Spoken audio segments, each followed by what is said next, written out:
자, 우리가 책에 124페이지 비시면 돼요.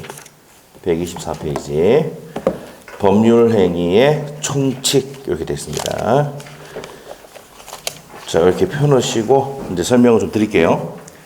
자, 저번 시간에 우리가 이제 민법에 대해서 배웠습니다. 자, 민법 이제 첫 주로 나가는데 지금 우리가 배우는 게 이제 민법인데 이 민자가 백성민자입니다. 백성민 법법자예요. 그래서 민법. 자, 개인 간에 백성들 개인 간에 다툼이 생기면 뭐가 적용됩니까? 민법이 적용돼요. 개인 간에 다툼이 생기면 뭐가 적용된다? 민법이 적용됩니다. 그 대표적인 게 뭡니까? 돈 빌려줘 보면 알죠. 돈을 빌려줬는데 안 갚는다. 민법이 적용돼요. 채권자가 채무자에게 자, 선생님 돈 갚으라고 했는데 안 갚잖아요. 그럼 뭐 받았어? 판결 받아서 집행할 수 있습니까? 없습니까? 있도록 되어 있다고요. 자, 그래서 이제 민법, 개인 간의 다툼이 생기면 뭐가 적용된다? 민법이 적용돼요. 그래서 저번 시간에 좀 봤지만 민법은 법조문이 1118조입니다. 법조문이 몇 개 있다고? 1118개가 있습니다. 자, 여기 있는데 자, 저번에 간단히 설명했지만은 좀 내용 좀 들어가 볼게요. 자, 크게 민법은 네 가지 편으로 나눠집니다. 첫 번째가 민법 총칙. 그 다음에 두 번째가 이제 물권법. 세 번째 편이 채권법. 네 번째 편이 친족 상속법 이렇게 됩니다. 자, 친족, 상속법. 그래서 여기 이제 가족법이라고 불러요. 가족법이라고 된다. 자, 그래서 이제 제가 이제 대학교 다닐 때 1학년 때 법학 개론을 배우고 1학기 때 2학기 때 뭡니까? 뭘 배웁니까? 민법 총칙을 배웁니다. 자, 2학년 때 물권법, 3학년 때 채권법 총론 강론. 그다음에 자, 마지막 대학교 4학년 때 친족 상속법 가족법을 배웁니다. 아시죠? 대학교 4년 동안 배운 내용을 여러분은 뭡니까? 몇 개월 만에 끝낸다고? 2개월 만에 끝냅니다. 자, 대단한 거죠. 자, 요거는 이제 우리 시험에 안 들어가요. 안 들어가고. 자, 안 들어가고. 우리가 요거 빠지고 뭘 한다 그랬습니까? 민사특별법이 들어간다. 자, 우리가 부동산 중개하는데 친족관계, 상속관계를 알 필요가 있습니까? 없습니까? 없어요. 아시겠죠? 자, 그래서 그렇기 때문에 이거는 시험에 안 내요. 자, 그러면 이제 민법 총칙부터 나오는데 여기 민사특별법은 뭐뭐 있는 거라고 했습니까? 뭐뭐 있어요? 자, 우리가 5가지가 있어요. 첫 번째, 주택 임대차 보호법. 자, 주택 임대차 보호법에서 가장 핵심이 주주예요, 주주가 뭔데? 주민등록을 하고 주택을 인도받으면 다음날 몇 시부터? 0시부터 대항력 생깁니다. 자, 그래서 내가 별도의 임차권을 등기하지 않아도 뭐만 하면? 주주만 하면. 그래서 주가 뭔데? 주민등록 신청을 하고 주택을 인도받으면 다음날 몇 시? 다음날 0시입니다. 0시부터 뭐가 생긴다? 대항력이 생깁니다. 알겠죠? 그러면 그 주택을 양수받은 사람에게 내가 임차권을 주장할 수 있습니까? 없습니까? 있어. 그럼 양수받은 사람에게는 뭐 할 수 있습니까? 보증금 내라라고 할 수 있습니까? 없습니까? 있어요. 예를 한번 들어볼게요. 자, 원룸, 여러분이 이제, 자, 임대인이다. 여러분이 또 임차인이다. 이렇게 합시다. 임대인은 뭐, 아니까. 임대인이고, 여기 임차인이야. 요 임차인이 뭐 해버리면, 주주를 해버리면, 자, 이 주택에서 201호를, 자, 원룸인데, 주주를 했어요. 주민등록하고 주택을 인도받았어. 그럼 다음날 0시부터 뭐가 생깁니까? 제3자에게 대항할 수 있는 대항이 생긴다고. 자, 그러면 이 을이 보증금을 예를 들어서 1억 꼽았다. 1억 꼽았어. 자, 이 목적물의 가액이 3억이야. 그러면 이 이 건물을 살 때, 이 병이 살 때 얼마 주고 삽니까? 한번 물어보자. 얼마 주고 사요? 산수가 안 되죠. 3 빼기 1은 얼마? 이렇게 알아요. 맞죠? 얼마나? 2억을 주고 산다고. 왜 2억을 주고 사는데? 얘가 나갈 때 돈 줘야 돼, 안 줘야 돼, 1억? 줘야 되죠. 그래서 내가 뭘 해놓으면은, 주주를 해놓으면 이 주택을 양수받은 사람에게 내가 돈 달라고 할 수 있다, 없다? 있고. 그 기간 동안 내가 계속 사용 수익할 수 있습니까, 없습니까? 있습니다. 이게 대항력이에요. 무슨 말이죠? 자, 이게 주택임대차보호법이에요. 자, 그래서 누구를 보호하는 법입니까? 별표 해놨잖아. 임차인. 맞죠?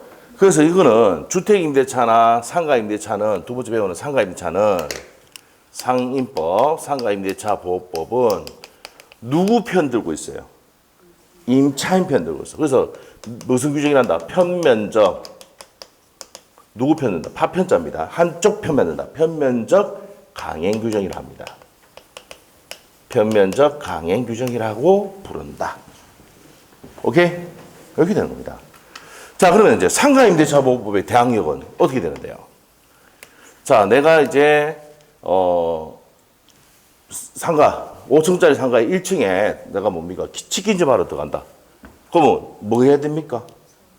그렇죠. 사건이라 합니다. 이거는 사건. 사가 뭔데? 사업자 등록 신청해야 돼요. 사업자 등록 신청합니다. 한번 물어볼게요. 사업자 등록 신청 어디서 합니까? 세무서. 아니죠? 세무서에 합니다. 아시죠? 그런데 주주는 어디서 합니까? 동사무소. 아시겠죠? 원래는 법원에서 해야 되는데 행정기관인 뭡니까? 동사무소에 위탁을 한 겁니다. 알겠죠? 왜? 주민등록 신고를 어떻게 합니까? 어디 가서 하는데? 동사무소 가니까 거기서 이제 하면서 같이 처리해 주는 거야. 그리고 이 부분에 대한 관리는 주로 누가 한다고요? 법원에서 합니다. 무슨 말이죠? 그래서 보증금 반환 안 하면 소송 제기하면은 그 걔들이 파악합니까? 들어가서 이 내용 파악 봅니까? 안 봅니까? 보거든요. 법원에 다 관리하고 있어요. 전산으로. 알겠습니까? 자, 이렇게 합니다. 그럼 이거는 사건이다. 사업자 등록 신청하고 건물을 했을 때, 인도받았을 때, 다음날 몇 시부터? 똑같아, 0시부터 뭐가 생긴다? 대항력이 생긴다, 이 말이에요. 자, 그러면, 자, 상가임대차보호법은 사건을 하면, 사건, 사업자 등록 신청하고 건물을 인도받으면 다음날 0시부터 자, 이 상가 건물을 양수받은 사람에게 대항할 수 있습니까? 없습니까? 있어요. 그 기간 동안 뭐 할 수 있고, 사용 수익 할 수도 있고, 사업할 수도 있고, 나갈 때는 보증금 달라고 할 수 있습니까? 없습니까? 있습니다. 아시겠죠? 자, 이렇게 된단 말이에요. 근데 상가임대차보호법에서는 이거보다 더 강력하게 한 게 있어요. 무슨 규정? 권리금 규정. 권리금 규정. 자, 이 권리금 규정은 뭡니까? 자, 요거 시험에도 몇 번 나왔던 건데, 우리 시험 26, 27에도 나왔고, 30회 때도 지문 나왔는데, 자, 여기에 어떤 권리 규정이 뭐냐면은, 상가 임차인이 뭡니까? 사업을 하면서 영업상 노하우, 경험이라든지 이익이 많이 발생하잖아. 그럼 권리금이 올라가야 안 올라가요? 올라가죠. 그럼 이 권리금도 받아갈 수 있도록 해줬단 말입니다. 아시겠죠? 왜 그러냐면은, 저번에도 좀 설명을 했지만, 이 건물주가 있잖아요. 1층에 닭집을 하는데 너무 잘 되는 거야. 치킨집. 닭집 있고 치킨집입니다. 같은 말이야. 아시겠죠? 너무 잘 되는 거야. 그래서 이 쫓아내고 내가 하면 되겠다. 이렇게 하는 경우 있습니까? 없습니까? 있죠. 그래서 쫓아내서 못하게 만들었다. 그리고 이 임차인이 어떻게 됩니까? 새로운 임차인 데려와가지고 권리금 받아갈 수 있는 기회를 줘야 돼, 안 줘야 돼? 줘야 됩니다. 요게 이제 박근혜 대통령이 있을 때 만들어진 겁니다. 아시죠? 그래서 그전에는 2016년도 전에는 이런 규정이 있다 없다? 없었습니다. 그럼 집주인 나가라면 나가야 돼. 원상 개발하려면 다 부숴야 돼. 무슨 말이죠? 자, 이렇게 됐었다 이 말입니다. 그래서 이제 그때 이제 뭡니까? 요게 만들어져 가지고 자, 어떻게 그때 당시에 이제 뭡니까? 족발집 사건 때문에 그래요. 족발집. 족발집에서 이제 뭡니까? 집주인이 월세를 너무 올리고 뭡니까? 나가라고 하고 이렇게 해버리니까 어떻게 됩니까? 그 족발집 주인이 어떻게 됐냐? 임차인이 망치 들고 찍어붙다니까. 그래가지고 이제 뭐 그때 뭐 여야에서 뭐 이 사람이 뭡니까? 얼마나 그랬으면 했겠노? 임차인 얼마나 부상하노? 맞죠? 장사 그만이 잘 되는데. 그래가지고 아 이거 만들어가지고 요거 좀 보고해주자 이렇게 한 거예요. 무슨 말이죠? 그리고 또 이제 그때 하면서 뭡니까? 또 플러스도 뭐 했어요? 그 전에 계약갱신 요건을 5년이었거든요. 5년. 그래서 그 전에는 어떻게 돼요? 상가 계약하면 5년 동안은 내가 이제 뭐 사업을 할 수 있도록 했는데 요거를 이제 10년으로 바꿨어요. 네? 그래서 이제 계약갱신 요건은 이제 몇 년? 상가 건물을 갖고 있다. 임차인이 들어왔다. 몇 년 보장해줘야 돼? 월세가 안 밀리면 10년간 사업을 할 수 있도록 보장해줘야 돼요. 그러니까 누구 편 들고 있어요? 이 법익 자체가. 임차인. 그래서 편면적 강행 규정을 한단 말이에요. 아시겠죠? 자, 그래서 이 주임법과 상임법은 임대인을 보호하는 법이 아니고 누구를 보호하는 법이다? 약자인 임차인을 보호하는 법이다. 이 말이에요. 무슨 말이죠? 자, 이렇게 해가지고, 예, 또, 여기서 이제 2020년도에 9월 달에, 그래서 이제 민주당에서 이제 뭡니까? 하고 난 다음에 임대차 3법 이렇게 나왔잖아. 기억나요? 임대차 3법 이래가지고, 그때 말 많았잖아. 자, 우리 주택임대차 2년 지나면 쫓아내잖아, 사람들이. 그때 아파트 가격이 막 올라가니까 어떻게 돼요? 전세금 또 뭐 2년 지나보면 1억씩, 2억씩 막 올려보는 거야. 무슨 말이죠? 그렇게 하다 보니까, 그때 민주당 그 의원들이 그때 다수당 아닙니까? 그래가지고, 뭐 했단 말입니까? 2년 더 살 수 있도록 해주자. 여기에 있는 계약갱신 요건을 여기도 적용하자. 그래서, 계약갱신 요구권을 원래 상가에만 있는데, 어디도 주택임대차에도 만들었단 말이에요. 그래서 이거 딱 개정하자마자 다음 연도 시험에 나왔었죠. 여기 계약갱신 요건이 시험에 나왔어요. 자, 이거는 여러 번 할 수 있다. 여러 번 할 수 있습니까? 여러 번 할 수 있습니까? 아니면 한 번만입니까? 이게 시험에 나왔었어. 32회 때. 작년 시험에. 여러 번 할 수 있는 거 한 번만입니다. 한 번만. 그런데 상가임대차는 여러 번 해도 몇 년까지? 10년까지 보장돼요. 아시겠죠? 이게 가장 핵심입니다. 자, 한 번만 할 수 있다는 거. 자, 이렇게 됩니다. 그래서 이게 이제 뭡니까? 계약갱신 요건이 2020년 9월 달에 개정이 됐고, 그래서 2+2 됩니다. 그래서 이제 임대차 계약을 2년 했다. 그럼 다시 또 2년 더 살 수 있도록 해줬다, 안 해줬다? 해줬다, 이 말입니다. 누구 보호를 위해서? 임차인 보호를 위해서. 아시겠죠? 자, 이렇게 됩니다. 그런데 계약갱신 요건을 행사를 했는데 거절할 수 있는 사유 중에 한 가지가 있어요. 뭐가 있느냐? 자, 내가 들어갈 거다, 집에. 그러면 계약갱신 요구를 할 수 있어요? 거절할 수 있습니다. 알겠죠? 또 존비. 존이 뭐야? 우리 부모님 들어갈 거예요? 그럼 거절할 수 있어. 우리 아들 들어갈 거예요? 비. 알겠죠? 이 상수법이 나온 내용인데, 상수는 쉽게 해서 존, 부모님, 비, 아들, 딸. 알겠어요? 용어가 이해되는가 모르겠네. 그, 뭐, 물고 이런 좀비가 아니야. 알겠어요? 우리 민법에서는 존 하면 부모님이라고, 비는 우리 아들, 딸이고. 알겠죠? 그래서 좀비 속이 들어오면, 법적으로 그렇게 돼서 좀비 속이 들어오면 거절할 수 있다, 이 말이에요. 이거는 여러분 상식적으로 알고 있어야 돼요. 임대업을 하면. 내가 집을 이제 임대를 해줬는데, 이 사람이 한 번 더 2년 더 살게요. 딱 그랬단 말이야. 그럼 내가 안 된다. 우리 아버지 들어가야 된다. 우리 딸이 들어가야 된다. 우리 아들이 들어간다면 거절할 수 있다, 없다? 있다는 거예요. 아시겠죠? 요게 32회 때 나왔다. 아시겠죠? 자, 그래서 요게 이제 나왔는데, 개정될 때마다 이제 이렇게 법이 바뀌면 다음 연도에 그대로 반영해서 냅니다, 시험에. 아시겠죠?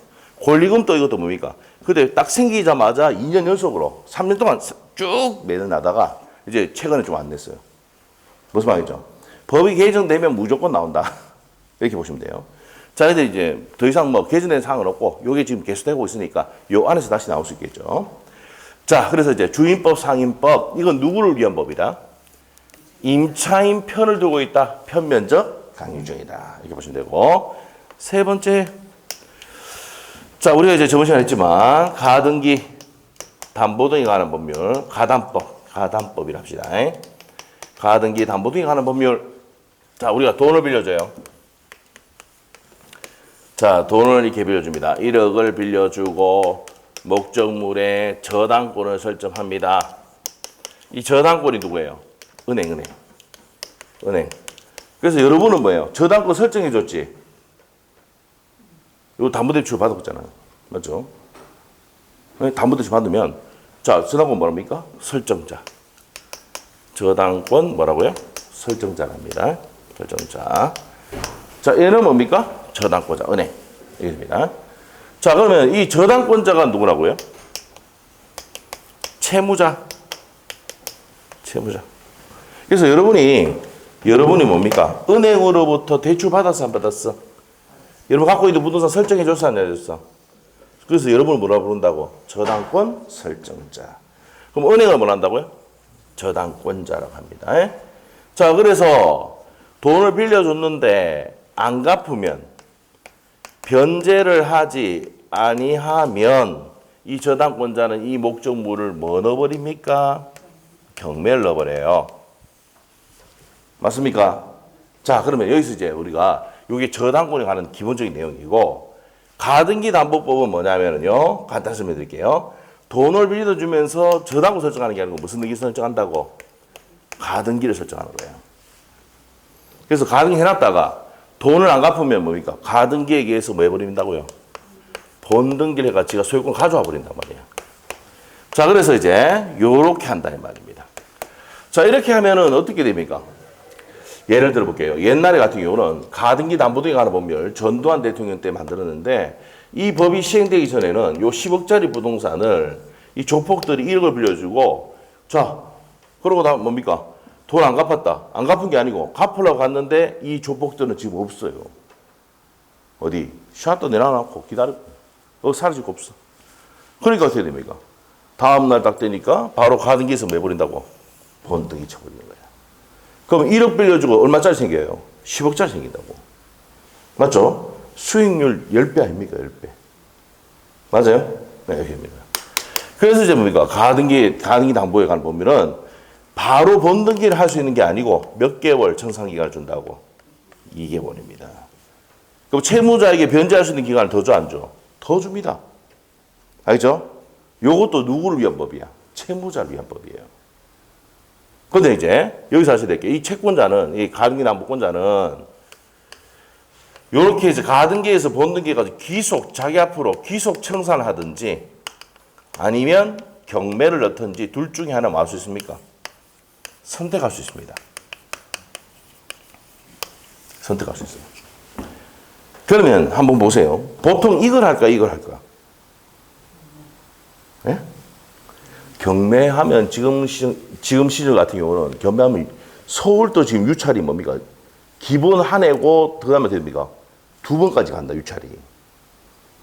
그러면 어떻게 됩니까? 매매가의 절반 가격으로 거래된다는 얘기예요. 지금 금리가 엄청 올라갔잖아요. 그래서 이제 부동산 매수를 안 하잖아. 10억 하면 대출 한번 받아보세요. 작년에 우리 수강생도 뭡니까? 그 상가 건물 사가지고 10억 대출 있으니까 막 죽으려고 하더라고. 계속 금리 올라가니까. 그 금리 올라가니까 남편 임금에서 막 집에 욕을 하는데도 이제는 뭡니까? 더 올라가 보면 이제 더 이상 안 된다 그래요. 그래서 매물이 엄청 나오는데 사는 사람이 있습니까? 없습니까? 없어요. 무슨 말이죠? 그렇게 된단 말이에요. 그래서 경매 들어가면 유찰돼 버리면 내가 돈 못 받는 경우도 생길 수 있죠. 이렇게 하긴 하지. 지 앞으로 가져가고 팔면 되잖아. 맞죠? 그래서 이렇게 많이 한단 말이에요. 자, 그래서 요걸 하든 뭐 할 수 있다고요? 요 채권자가, 요 사람 채권자가 뭐 할 수 있다? 선택할 수 있다는 말이에요. 요게 29회 때 시험 나왔어요. 채권자가 선택하는데 어떻게 됩니까? 채무자가 선택한다고 나왔거든. X. 알겠죠? 우리 시험은 어떻게 됩니까? 낼 때 더럽게 됩니다. 알죠? 비슷한 것 같지만 정확히 구분하지 않으면 틀리게 만든다고. 알겠죠? 그래서 기속 청산을 하든지 경매를 하든지 누가 한다고? 채권자가 선택합니다. 아시겠죠? 자, 그래서 이제 뭡니까? 이게 가등기 담보 등에 관한 법률인데, 그래서 돈을 빌려주면서 가등기했다가 돈 안 갚으면 지 앞으로 본등기 하는데 반드시 무슨 절차가 거쳐야 됩니까? 청산 절차. 무슨 말이죠? 무슨 절차가 거쳐야 된다? 청산 절차. 그래서 이게 시험에 잘 나옵니다. 청산 절차가 시험에 잘 나왔나? 잘 나옵니다.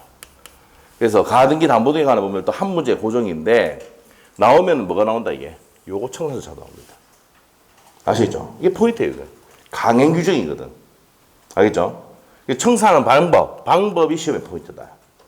나중에 구체적인 내용 뒤에 가서 배웁니다. 자, 그래서 가등기 담보등기 하는 법률. 자, 이렇게 나오고, 그 다음에 네 번째. 집합법 이랍니다. 집합법. 요번 시험에는요, 집합건물 소유 및 관리에 관한 법률. 이게 집합법인데, 여기 두 문제 나왔어요. 평소에 우리가 보통 두 문제 여기서 나옵니다. 32회 때 여기 두 문제 나왔거든. 한 문제 나오는데 여기서 두 문제 나왔어요. 집합건물 소유 및 관리에 관한 법률, 정확한 법률 내용이 고려됩니다. 자, 그래서 이 집합건물법이라는 게 뭐냐면은 지금 우리가 아파트에 대부분 살죠. 맞아요? 대부분 어디 삽니까? 아파트 살잖아. 아파트 사니까 아파트에 관해서 규정한 법이 뭐라고요? 집합법입니다. 집합건물법. 줄여서 얘기하는 거야. 정확한 명칭이 뭐예요? 집합건물 소유 및 관리에 관한 법률이라고 되어 있어요. 여기에. 맞죠? 근데 너무 길잖아. 그럼 여러분 외우지 못하잖아. 그러니까 집합법이라고 집합법. 알겠어요? 그래서 나중에 시험 문제 풀 때도 자 집합법에 따르면 이렇게 쭉 한단 말이에요. 알겠죠? 자 이렇게 돼요. 자 그래서 이제 뭐 여기 여러분이 살고 있는 데가 뭐라고? 전유 부분이라고 하고 요 32회 때 정의 나왔어요. 구분소에 개차될 수 있는 부분을 전유 부분이 한다. 시험에 나왔던 지문입니다. 그 다음에 공용 부분 여러분 엘리베이터, 복도, 계단 이런 거 있죠. 이런 것들이 뭐라고요? 공용 부분이에요. 그래서 공용 부분이 32회 때하고 33회 때 지문에 나왔었어요. 공용 부분. 그 다음에 이제 요 대지 사용권이 있습니다. 대지를 사용할 수 있는 권리. 이게 대지 사용권입니다. 대지 사용권. 자, 그래서 이렇게 구성되어 있단 말이에요. 그래서 법조문에 집합건물 및 소유에 관한 법은 집합법은 전유 부분에 대해서 배우고, 그 다음에 공용 부분, 대지 사용권, 관리인, 관리당, 그 다음에 뭐 이거 규약, 그 다음에 뭡니까? 재건축, 복구, 그 다음에 이렇게 나옵니다. 순서가. 아시겠죠? 이렇게 되어 있습니다. 근데 기본이 뭐예요? 요 내용이 기본이다. 그래서 집합건물 소유 및 관리에 관한 법률, 집합법도 요번에 이제 원래 한 문제 고정인데 요거는 두 문제 나왔다 이번에. 자, 그 다음에 다섯 번째입니다. 다섯 번째가 실권리자 명의등기에 관한 법률, 실명법이랍니다. 실권리자 명의등기에 관한 법률. 요건 어떻게 됩니까? 명의신탁이죠, 명의신탁. 한번 물어볼게요. 명의신탁 하면 됩니까? 안 됩니까? 명의신탁 할 수 있습니다. 이 명의신탁 약정이 뭐가 된다고요? 무효가 됩니다. 명의신탁의 약정은 뭐가 된다고? 무효입니다. 자, 그래서 명의신탁 약정은 뭘 한다? 무효한다. 자, 그래서 명의신탁 안 되는데, 약정은 무효인데, 제8조에 가면은 뭐가 나오느냐? 탈세, 탈루 목적이 없으면 부부간이라든지, 종중이라든지, 교회라든지, 종중재산입니다. 종교재산, 종교. 자, 이런 것은 탈세, 탈루 목적이 없을 때는 뭐라고요? 명의신탁 약정이 뭐가 된다? 유효가 됩니다. 자, 그런데 전제 조건이 뭡니까? 무슨 목적이 없어야 돼? 탈세, 탈루, 목적이 있어야 된다, 없어야 된다? 없어야 됩니다.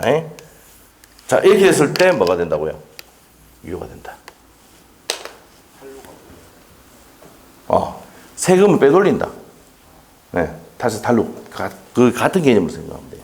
네. 세금을 빼돌릴 그 의도가 아닐 때는 뭐라고요? 유효를 한다. 아시겠죠? 이런 것도 배웁니다. 자, 그래서 여기 민사특별법에서 몇 문제 나온다 그랬습니까? 6문제입니다. 6문제가 나와요. 자, 그리고 이제 요 민법 총칙에서 몇 문제 나오냐면 10문제가 나와요. 10문제가.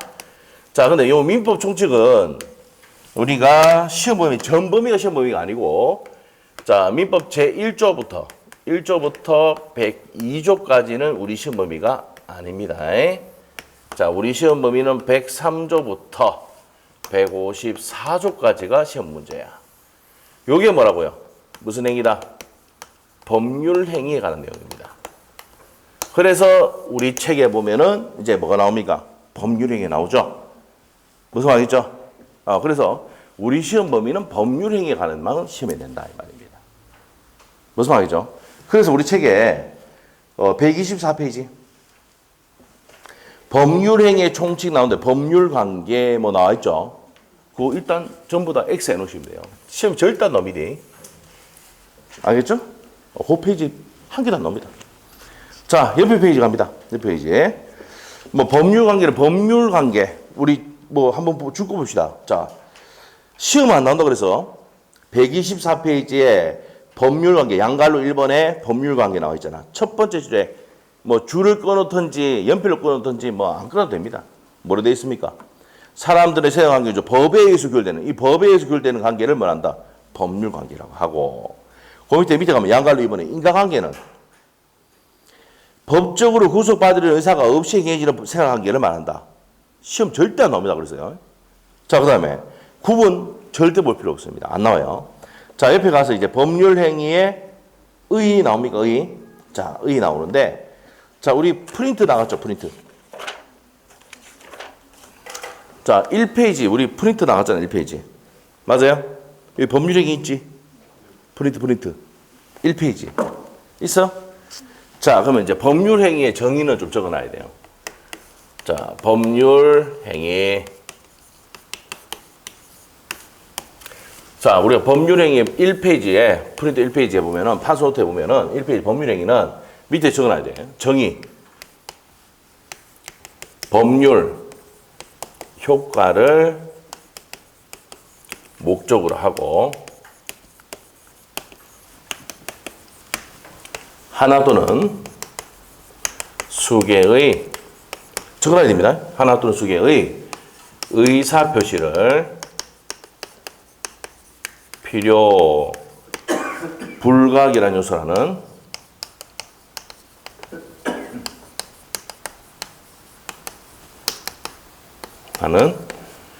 자, 법률 요건이다.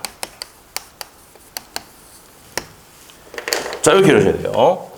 법률 효과를 목적으로 하고 반드시 있어야 되는 게 뭐라고요? 의사 표시가 있어야 됩니다. 그 요소를 하는 법률 요건이다. 이게 정의입니다. 요건 아주 기본서에 그대로 나옵니다. 요거 그때 적으라고 할 거니까 요 또 적어 놓으면 되죠, 미리. 법률 효과를 목적으로 하고 하나 또는 수개의 의사 표시를 필요 불가결한 요소하는 무슨 요건이다? 법률 요건이다. 정의입니다. 정의. 자, 그래서 이제 요게 이제 법률 행위의 정의 적어 놓으시면 되고 반드시 있어야 되는 게 뭐라고요? 의사 표시입니다. 자, 그래서 적어 놓으시고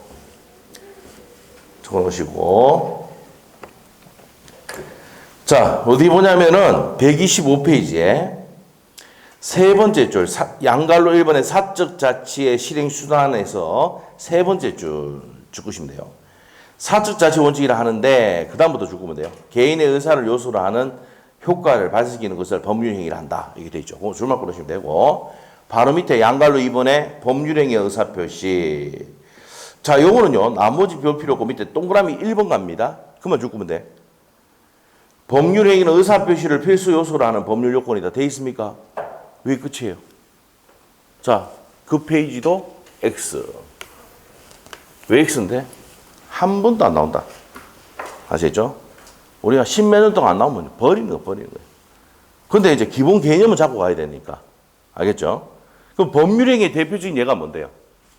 법률행위 대표적인 예가. 매매. 요 대표적인 매매 뭡니까? 매매, 교환, 임대차, 이거 당사자가 원해서 하는 행위들이거든. 증여, 이런 것들. 통틀어서, 당사자가 원해서 하는 행위를 통틀어서 뭐랍니까? 법률행위 한다. 그럼 우리 판소 대입해 줘 봅시다. 법률행위는 당사자가 뭐해서 한다고? 원해서 하는 겁니다. 자, 그래서 정확히 하면 당사자가 원해서 하는 행위를 뭐란다? 법률 행위란다. 이렇게 됩니다.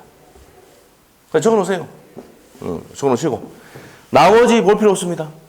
넘기면 됩니다. 자, 그러면 이제 시험에 나오는 거 제3절 딱 나오잖아. 넘겼어요? 넘겼어? 자, 넘기니까 우리 판소도 1페이지에 보면은 단독행위 나와 있습니까? 여기 작년에도 나왔고 올해 시험에도 또 나왔다. 그래서 이제 뭡니까? 시험에 중요하다. 반드시 외워야 된다. 자, 그래서 우리 시험에 10년 동안 5번 나왔던 겁니다. 근데 지금 최근에 연달아 2번 나왔습니다. 연달아 2번. 자, 그러면 이제 우리가 상대방 있는 단독행위, 없는 단독행위 반드시 외워야 됩니다. 그래서 상대방 없는 단독행위. 여기 올해 시험에 나왔고 작년에도 시험 나왔었어요. 무슨 제포? 유유제포 외워야 됩니다. 유언, 유증, 재단법인의 설립행위, 포기. 요 대표적인 포기가 소유권의 포기입니다. 포기. 그래서 상대방 없는 단독행위는 무슨 제포? 유유제포. 여기 외워야 됩니다. 유유제포. 유언이 뭐야? 내가 죽으면 야, 너 이렇게 해. 이 유언이야. 알겠죠? 그럼 유증은 뭔데? 유언으로서 증여하는 거야. 이해됐어? 나중에 2월 달 가면 이거 설명 못 해요. 11월, 12월 달 요거 설명해 줄 수 있는 거야. 유언으로 증여하는 거야. 내가 죽으면 네 엄마한테 잘해 하면서 뭡니까? 그 조건으로 내가 뭡니까? 1억짜리 분산 니한테 줄게. 유언으로서 증여하는 게 유증이에요. 이해됐어요? 그럼 재단법인 설립행위는 뭔데? 이렇게 하면 잘 모르거든. 장학재단 들어봤어요? 예? 우리 장학재단 뭐 추신수는 알 거 아니에요? 추신수는. 추신수 알아요? 추신수? 뭡니까? 인천에 그 야구선수잖아. 그 장학재단 만들어가지고 불우한 이웃들, 자기 불우한 애들 있잖아요. 돈 없어가지고 지금 야구도 못한 애들 그 위해서 장학재단 만들어가 돈 주잖아. 아시죠? 잘 모르나 보네. 추신수가 우리나라 온 이유가 자기가 있는 팀이 우승을 만들기 위해서 왔다. 그리고 그 돈 20억을 어떻습니까? 그 사람이 어디 사람입니까? 부산 사나이 아닙니까? 부산 사나이. 부산고등학교 나왔다 아닙니까? 이대화하고 같이. 잘 모르나 보네. 관심이 없죠. 뭐 관심 없으면 어쩔 수 없지. 근데 그 사람이 이제 뭡니까? 그게 신세계 거죠. 랜더슨가 그거. 진짜 야구 모르나 보네. 그래가지고 그때 20억을 받아가지고 이 20억을 뭡니까? 고등학교, 중학교 다 기부해봤다니까 돈. 왜? 그 전에 돈을 많이 많이 벌었다 아닙니까? 알죠? 메이저리그 있었잖아 그 사람이. 그것도 모르나? 메이저리그에서 돈 엄청 벌어가지고 그때 당시에 타율 1등하고 뭐 이랬었잖아 그때. 잘 모르나 보네 진짜. 그럴 수도 있지. 그럴 수 있지 여보. 그럴 수 있어. 그럴 수 있어. 그럴 수 있어. 그래서 장학재단 만들었다고. 예? 그 장학재단 만들었다. 이거는 누구의? 장학재단 만든 사람 설립자의 그 사람 의사가 중요하거든. 재단법인 설립행위가 이게 뭡니까? 상대방 없는 단독행위입니다. 요게 이제 32회 때 시험에 정답으로 나왔어. 다음 중 상대방 없는 단독행위를 고르시오. 재단법인 설립행위 정답이었습니다. 올해 시험의 정답 33회 때 시험 유증 됐어요? 28회 때 시험에 나왔던 거 소유권의 포기 기출문제 다 외우고 있어요 저는. 알죠? 다 외우고 있어요. 28회 시험 나왔어. 무슨 말이죠? 그냥 우리가 아셔야 될 게 이제 포기하면은 대부분이 뭐야? 포기하면은 뭐 제한 물권의 포기, 뭐 지상권의 포기, 전세권의 포기 이런 것들은 뭡니까? 상대방 있는 단독행위인데 소유권의 포기는 뭐라고요? 상대방 없는 단독행위입니다. 28회 때 나왔던 거예요. 알겠어요? 그래서 시험 포인트 상대방 없는 단독행위 포인트예요. 그러면 요거하고 이제 다르게 상대방 있는 단독행위.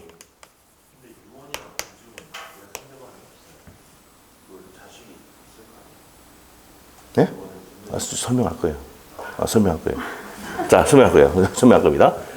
충분히 이해하는 법이에요. 이게 표백주의거든요. 표백주의라는 게 나타내자마자 효력이 발생하는 거예요. 내가 유언하면서 내가 뭐합니까? 내가 죽으면서 유언하면서 뭐합니까? 증언을 한단 말이야. 내가 죽으면 너가 이렇게 하고 엄마한테 잘하고 그렇게 너한테 1억씩 줄게 하잖아요. 나타내자마자 효력이 생겨 안 생겨? 효력이 생긴단 말이야. 법률상 봤을 때 나타내자마자 효력이 발생한다고. 이게 표백주의야. 알겠어요? 그런데 내 의사가 상대방에 도달해야 돼. 여기 상대방 있는 단독행위라는 것은 무슨 주의 취하고 있다? 도달주의 취하고 있어요. 자, 그래서 상대방 있는 단독행위는 어떻게 되냐? 뭐가 있느냐? 일단은 뭡니까? 요 내용을 이해하는 것도 중요하지만 외우는 게 더 중요합니다. 시험 문제 뭐라고? 상대방 없는 단독행위를 고르시오. 상대방 있는 단독행위가 아닌 것을 고르시오. 없는 단독행위를 묻는 거예요. 알겠죠? 자, 그러면 상대방 있는 단독행위를 우리 판소노트 보시면 동철이가 상추 먹고 취해서 헤헤 웃네. 이게 시험 문제입니다. 그러면 시험 문제에 다음 중 상대방 없는 단독행위를 고르시오 하면 어떻게 됩니까? 요게 딱 들어가고 얘 깔린다고. 알겠어요? 요 32회 때 시험 문제. 33회 때 시험에도 뭐예요? 다음 중 상대방 없는 단독행위를 고르시오. 요거 넣고 깔아본다고. 알겠어요? 무슨 말이겠지? 그럼 시험 문제 나올 때 어떻게 나오냐? 이 내용 뭐 세부적인 내용 용어도 중요하지만 이 용어보다는 이걸 외우느냐 못 외우느냐가 바로 1번 문제 그거예요. 그래서 32회 때도 41번 문제. 우리 민법은 41번부터 시험 치거든요. 1번부터 40번까지가 어디입니까? 개론이고 41번부터 민법 문제. 무조건 이거 나온다고요. 아시겠죠? 연단은 나왔습니다. 그러면은 상대방이 있는 단독행위는 동의, 철회, 상계, 추인, 취소, 해제, 해지. 요거 내용 이제 용어 다 설명해 줄 거예요. 자, 그래서 이런 것 등이 뭐라고? 상대방 있는 단독행위다 이 말이에요. 자, 그래서 요거는 또 아셔야 될 게 무슨 권이다? 형성권이에요. 형성권. 그래서 내가 의사표시를 하면은 바로 권리가 형성되니까 형성권이라고 부릅니다. 그래서 이제 32회 때 뭐가 나오냐면은 취소권은 형성권이다. 맞는 지분입니까? 틀린 지분입니까? 맞는 지분이야. 알겠죠? 자, 해제도 형성권이다. 이건 22회 때 시험에 나온 적 있어요. 해제는 무슨 권이다? 형성권이다. 알겠죠? 그 다음에 또 시험에 27회 때 추인도 뭐예요? 형성권이죠. 요거 다 시험에 나왔던 겁니다. 무슨 권? 형성권으로. 그래서 형성권은 내가 일정한 의사표시를 함으로써 권리가 형성되니까 효과가 발생하는 걸 무슨 권이라 부른다? 형성권이라고 불러요. 그래서 동철이가 상추 먹고 취해서 해인데 동의는 뭔데? 그럼 동의가 뭔데? 이제 용어 설명 들어가야 되죠. 자, 그래서 용어 설명 동의 이런 겁니다. 이 사람이 미성년자예요. 갑이 뭐라고요? 미성년자. 한번 물어볼게요. 미성년자는 만 몇 세? 만 19세 미만이죠. 맞아요? 미성년자. 지금 선거권은 18세로 갔지만 미성년자. 그럼 이렇게 얘기하면 잘 몰라. 근데 이거 하면 안 돼. 술 마실 수 있는 나이라면 술 마실 수 있는 나이 19세. 봐라 당하잖아. 희한하네. 미성년자는 모르고 있잖아요. 술집에 가면 만 19세 밑에는 술을 안 준다고 하잖아. 예? 희한해 안 돼. 뭐 술 마실 수 있는 나이 하면 19세 딱 나온다고. 희한해. 미성년자면 몰라. 희한하대. 맞죠? 자, 그래서 만 19세 맞죠? 미만을 미성년자랍니다. 그래서 이 사람이 미성년자가 이 부동산을 매매한다. 매매할 때는 누구의 동의가 있어야 됩니까? 보호자를 뭐라고 한다? 부모님을 법정 대리인. 법으로 정한 대리인입니다. 법정 대리가 뭐라고요? 법으로 정한 대리인. 그 여러분이 뭐예요? 무슨 연자입니까? 여러분이 법정 대리인이야. 자녀 낳았죠? 만 몇 세가 될 때까지? 19세가 될 때까지 뭐 책임 다져야 됩니다. 여러분 자녀가 뭐 밀었다, 때렸다, 다치게 했다, 누가 불려갑니까?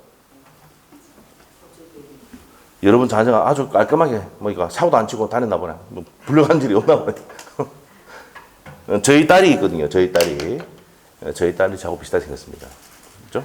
힘이 또 좋아요. 그래서 이제 유치원 때 뭐 이거 이렇게 하다가 뭐 밀었는데 다쳤어. 누구 호출합니까? 저는 여기 있으니까 못 가고 누가 갑니까? 그렇죠. 와이프 갔습니다. 무슨 말이죠? 불려간다니까. 저도 학교 다닐 때 우리 어머니가 호출이 좀 됐습니다. 그러면 뭐 파악이 좀 되죠?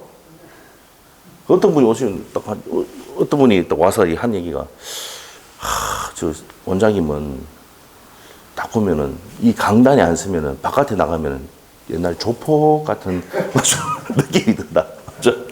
자, 그래서 제가 옛날에 이제 운동을 좀 했었어요. 옛날에 숨쉬기 운동 말고 유도를 좀 했었어요. 유도를. 그래서 이제 좀 못하고 애가 덤비고 그러면 던지고 그랬어요. 던지다 보니까 뭐 다치는 거지. 알죠? 그랬습니다. 그래가지고 요 사람의 호출이 좀 있었습니다. 우리 부모님, 법정들이. 나중에 학원 다니다 보면은 저하고 비슷하게 생겼는데 나이 드신 분이 어머니가 와서 하거든. 우리 어머니예요. 보면 딱 보면 압니다. 아, 원장님 어머니네. 얼굴도 동그랗고 맞죠? 머리숱 많고 무슨 말이죠? 어머니 오시면은 항상 긴장입니다. 예? 왜 긴장합니까? 지금 50이 됐는데도 불구하고 뭐 이거 보고 있으면 이 학원 관리 의하고 뭐 이러면서 막 맞죠?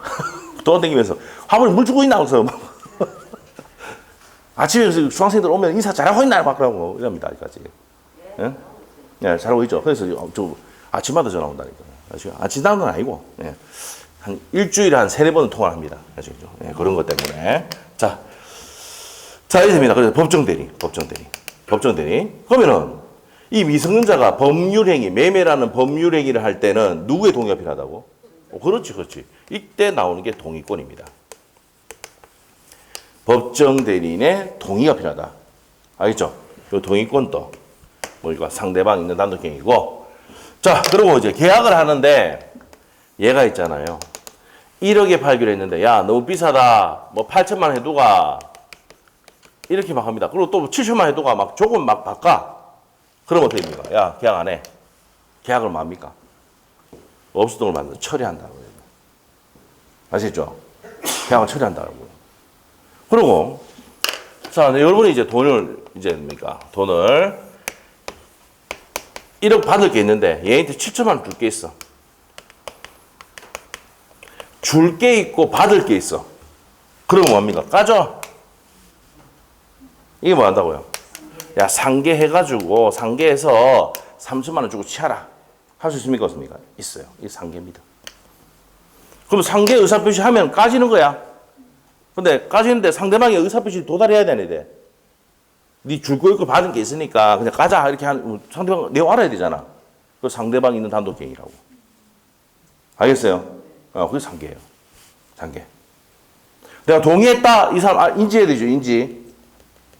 법정대리 동의에 있었다. 인지해야 되죠? 도달주의 취하고 있다고. 알겠어요? 됐어요.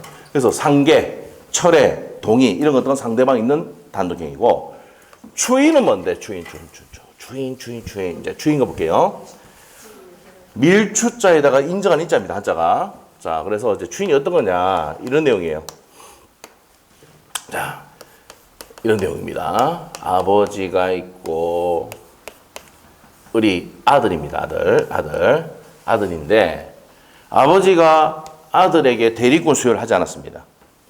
자, 이 시가가 1억인데 이 아들놈의 새끼가 그래서 이 새끼가 뭐랍니까? 호로 새끼라고 합니다. 아들놈의 새끼가 5천만에 팔아짓겠습니다. 얼마짜리를? 1억짜리를. 맞죠? 자, 이렇게 했단 말이야. 그러면 이제 상대방이 어떻게 할 건지 물어봅니다. 뭐 한다고요? 채고를 해요. 채고. 자, 그런데 자, 여기서 정리할게요. 다시. 그래서 상대방이 물어보는데 자, 이 5천에 팔 수도 있지만 1억 5천에 팔 수도 있죠. 1억 5천만에 팔 수도 있습니까? 없습니까? 있어요. 항상 얘가 호루새끼가 되는 게 아니야. 1억짜리 1억 5천 팔면 내 새끼가 되는 거야. 돈 1억 5천을 누가 받으니까? 갑이 받거든. 무슨 말이죠? 그런데 1억짜리를 5천만에 팔면 이게 뭐라 한다고요? 아버지한테 물어봤어요. 어떻게 할 거냐? 계약할 거냐? 물어봤는데 아버지가 뭐 하겠어요? 거절해버리지. 안 하겠다 하잖아. 근데 1억짜리 1억 5천 팔았어요. 그럼 아버지가 뭐랍니까? 계약할게 이러잖아. 이게 추인이야.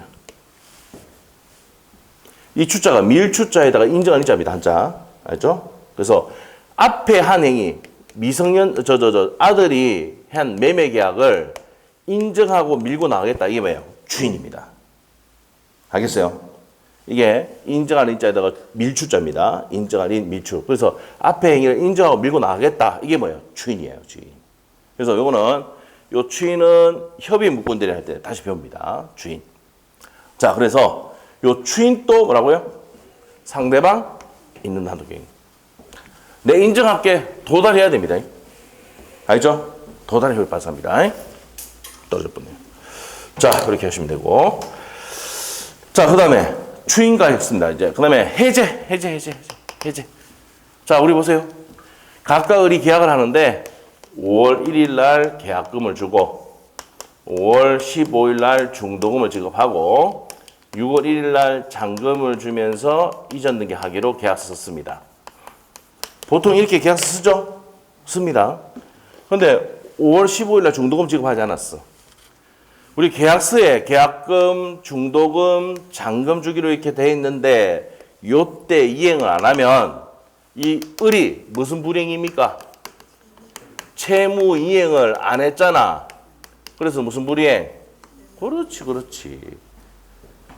알겠어요? 채무 불이행이라고. 그러면 나오는 단어가 뭐라고요? 해제.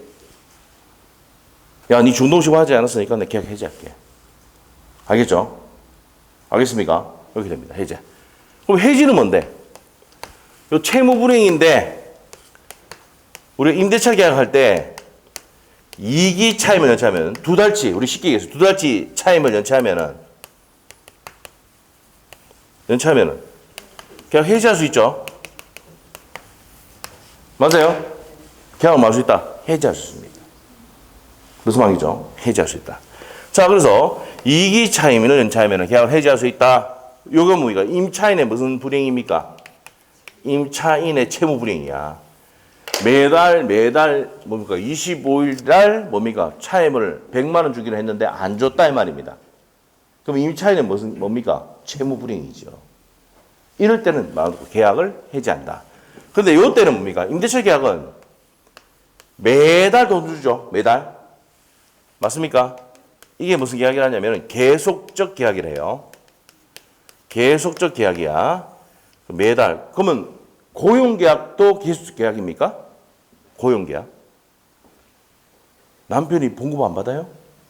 매달 받아오죠? 다음날 되면 없죠? 다 빠지고 없지. 뭐 카드 값 나 빠지고 뭐 없지. 전혀 이해 못하는 것 같은데 저거 딴 세상에 사나? 저도 뭐 돈 좀 받으면 뭡니까? 다음날 저 봉급 받았다. 다음날 되면 돈이 없어요. 왜? 카드 쓰니까. 잘 모르시는 것 같은데. 보통 이제 뭡니까? 남편이 돈 벌어오면 뭡니까? 그때 맞춰서 뭐 빠지고, 보험료 빠지고, 뭐 빠지고, 임대한 거 빠지고, 뭐 빠지잖아요. 공과금 내고 대출 빠지고. 전혀 딴 세상 사는 것 같아요. 그래서 빠지잖아. 그럼 다음날 없잖아. 맞죠? 근데 매달 고정적으로 나오는 게 이게 계수적 계약이야. 그럼 고용계약이라든지 임대차 계약은 매달 이렇게 하죠. 무슨 계약을 한다고? 계속적 계약을 한다고. 요때 채무 불이행 있을 때는 뭐 한다고요? 해지를 해요. 근데 매매 계약과 같이 교환 계약과 같이 일시적 한 번 하고 치우는 교환 계약이나 매매 계약 같은 이런 것들은 어떻습니까? 채무 불이행 있을 때는 해제를 쓰고 계속적 계약일 때는 뭐 한다고? 해지합니다. 무슨 말이죠? 여기 됩니다. 자, 그래서 동철이가 상추 먹고 취해서 해해. 우리가 요 있는 내용을 용어를 각각 한 번씩 설명을 다 해줬지만은 여기서 포인트는 이 용어를 이해하면 좋지만 그것도 기본이지만 외우는 게 중요하다는 거야. 시험 포인트는. 아시겠죠? 자, 한번 외워보자. 상대방 없는 단독행위 뭐라고요? 유유제포. 상대방 없는 단독행위는 동철이가 상추 먹고 GS 해. 판소트 있죠? 판소트? 이 판소트 있잖아요. 이게. 다 적어놨죠? 네, 밑에 동의, 철회, 상계, 추인, 취소, 해제, 해지. 여기 적어놔야 돼. 아시겠죠? 이렇게 돼요. 집에 가서 이게 판소 노트가 이제 있으니까 여기 무슨 노트를 했어요? 필기 노트지? 필기 노트예요. 집에 가서 뭡니까? 이 필기한 것만 봐도 돼요. 아시죠? 그렇게 됩니다. 필기한 거 해봤자 뭡니까? 하루에 6장, 7장밖에 안 나갑니다. 아니, 그것만 해도 충분하니까. 자, 그래서 요거 반드시 해야 됩니다. 별표 딱 해놔야 돼요. 자, 그래서 우리 시험에 상대방 없는 단독행위, 상대방 있는 단독행위 반드시 우리가 외워야 된다. 그래서 32회 때 냈는데도 또 33회 또 냈습니다. 그 시험의 정답이 뭐였어요? 유증이 나왔어요, 유증. 다음 중 상대방 없는 단독행위를 고르시오. 딱 하면 유유제포. 어저께 뭡니까? 우리 저녁에 이제 수강생이 합격했다고 밥을 사준다고 나갔어요. 원장님, 1번부터 그냥 막 시절이 막 유유제포돼요. 뭐라고 이러고. 1번 무조건 맞추는 거지, 그러면. 외우면 맞추면 못 내면 틀립니다. 아시죠? 외워야 돼. 기본적으로 민법도 이해해야 될 부분도 있지만 외워야 되는 게 있어요, 꼭. 알죠? 외우기 쉽게 또 가르쳐 줍니다. 자, 유유제포. 그 다음에 동철이가 상추 먹고 취해서 해. 시험 문제 상대방 단독행위를 고르시오 하면은 요게 답이고 얘 깔린다. 아시겠죠? 시험 포인트입니다. 자, 그래서 우리가 법률 행위가 뭐 어떠니 뭐 단독행위, 계약, 합동행위 다 필요 없습니다. 단독행위만 정확하게 기억하면 된다. 자, 그래서 우리 책에 126페이지에 단독행위 별표를 2개 해놓으셔야 돼요. 책에 126페이지에. 자, 그래서 상대방 없는 단독행위 무슨 제포? 유유제포. 유언, 유증, 재단법인 설명행위, 소유권의 포기. 이 정도 기억하면 되고 상대방의 단독행위는 어떻게 한다고? 동철이가 상추 먹고 취해서 해. 채무 면제 나오는데 동철이가 상추 먹고 취해서 해 하고 이제 뭐 상태가 안 좋으니까 채무 면제 해준다 이렇게 기억하면 돼요. 채무 면제까지 나온 적은 없어. 여기까지만 기억하면 돼요. 동철이가 상추 먹고 취해서 해. 외워야 됩니다. 자, 그리고 계약은 전형계약이 있고 비전형계약인데 이게 무슨 말이냐? 민법 전에 있으면은 전형계약. 민법 전에 없으면 뭘 한다고? 비전형계약이라 합니다. 그래서 민법 전에 있는 계약이 15개가 있습니다. 15개. 매매, 교환, 임대차부터 쭉 나옵니다. 이거 나오는데 외울 필요 없고 우리 시험에 나오는 거는 뭐밖에 안 나온다? 매매, 교환, 임대차만 나옵니다. 15개 중에서 요 3가지만 시험에 나온다. 알겠어요? 네, 이렇게 정리하시면 돼요. 끝이에요. 합동행위가 뭔데? 이렇게 나오면 우리가 사단법인 설립할 때 여러 사람의 의사를 한 개 90점을 해서 사단법인 설립을 합니다. 이게 뭐라고요? 합동행위입니다. 시험에 안 나옵니다. 합동행위는 사단법인 설립행위. 사단법인 설립행위를 뭐라고요? 합동행위로 한다. 됐어요? 다 필요 없다. 뭐가 제일 중요하다? 유유제포, 동철이가 상추 먹고 취해서 해. 요거만 외우면 돼요. 아시죠? 나머지 버리면 돼요. 시험 안 나와. 자, 그렇게 해서 이제 밑에 갑니다. 밑에 가서 단독행위는 핵심이, 자, 첫 번째 줄에 그러세요. 박스 밑에. 126페이지죠, 지금. 126페이지 단독행위에서는 의사표시가 몇 개라는 얘기입니까? 한 개의 의사표시만 찾았습니까? 단독행위는 의사표시가 몇 개다? 한 개다, 이 말이야, 한 개. 그래서 상대방 없는 단독행위, 있는 단독행위, 기억하고 니은번 딱 형앞에 딱딱 해놓고 묶어 놓으시면 됩니다. 그 다음에 계약은 밑에 쭉 계약들 쭉 되어 있죠. 도급계약, 고용계약, 위임계약, 임대차계약, 교환계약 뭐 쭉 나와 있는데 시험에 안 나옵니다. 우리 시험에 나오는 건 뭐만? 매매, 교환, 임대차만 시험에 나옵니다. 자, 됐고 합동행위는 사단법인 설립행위가 대표적인 예다. 넘어가면 됩니다. 자, 그 다음에 옆에 가서 이제 법률행위 성립 요건과 유효 요건 나오는데 여기서 좀 쉬었다가 하도록 할게요. 여기까지 하고 좀 쉬겠습니다. 10분 쉽니다.